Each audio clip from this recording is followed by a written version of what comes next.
Happy Memorial Day weekend, everyone. So I'm thinking about strengths and weaknesses, right?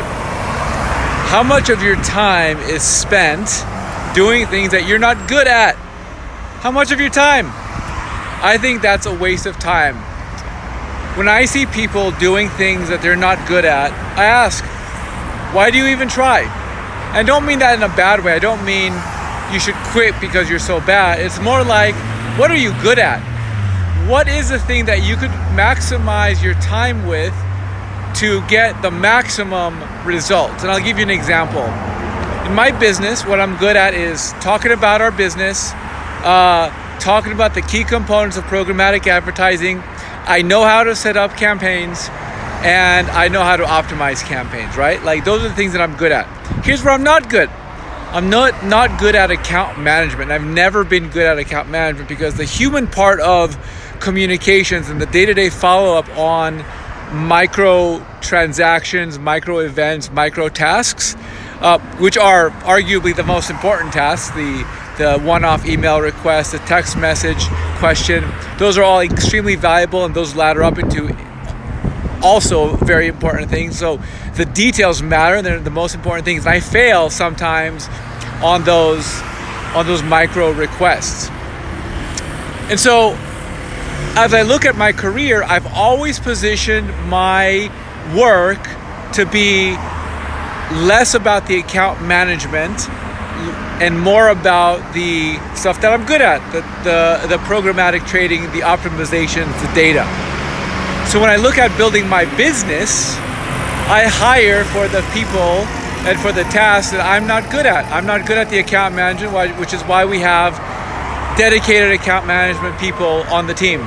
I'm not particularly good at emotional IQ. So I have someone in our director, Tony Price, who, this is the third video I'm mentioning him in a row.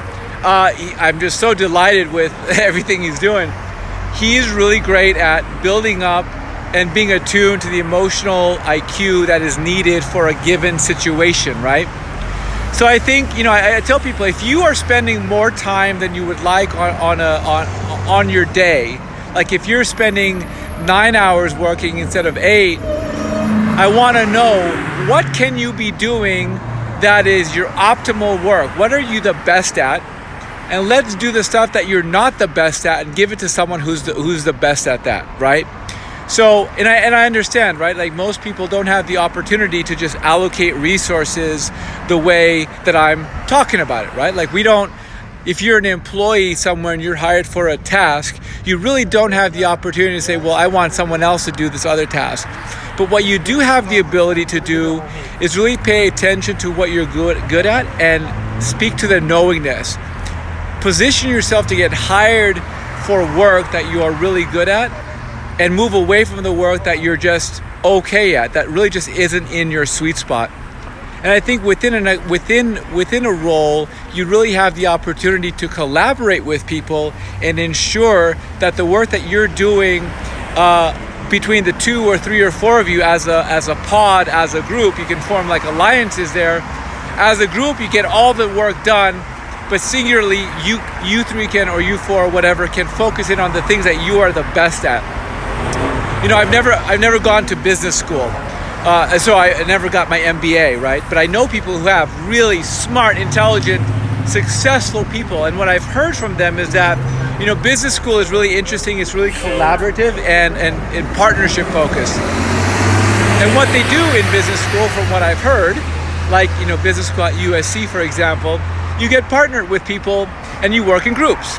So an example, you might have 2, 3, 4 years in the marketing business. Someone else has spent a couple years doing accounting. Another person has focused on finances. Another person has focused on management, let's say. And so as a group, you form pods, and there's a marketing guy, a management guy, a finance guy, and an accounting guy. Cool. So now when you guys have work and projects to get done, the marketing guy thinks about the marketing work, the management guy thinks about management, and together you come together and you learn from each other to work collaboratively, and your output is far superior than if the marketing guy tries to do accounting work or the management guy tries to do finance work, right? And certainly, and I will say this, certainly there's a minimum knowledge level that you should have for any given task, right? Like, can I do account management? Yes. Can I focus on the details and those micro requests that are so incredibly important? Absolutely. The difference is I don't want to be doing that because that's not where I can maximize the value of my time. So if you're an employee or you're an employer, I ask you to know yourself. What should I be doing with my time that maximizes my value to the organization? What's the highest value task that I can be doing? And then the question is, am I doing that? I don't want to focus on the things that I'm bad at. I just don't. It's not good. You're never going to see me go inside a car and fix something in the car. I don't know how to use a hammer. That's just who I am. I know how to sit in front of a computer and do things with programmatic advertising. Likewise, I also don't know how to build a funnel. I don't know how to build banner ads. I don't know how to craft a really smart email to send out to someone. Those are not the things that I'm good at. So find the thing that you're good at and maximize the heck out of that. And I think that's important to maximize value within an organization, within a job role, and really to maximize and do the best and find the most happiness in the career and the jobs that you choose. Happy Memorial Day weekend, everyone.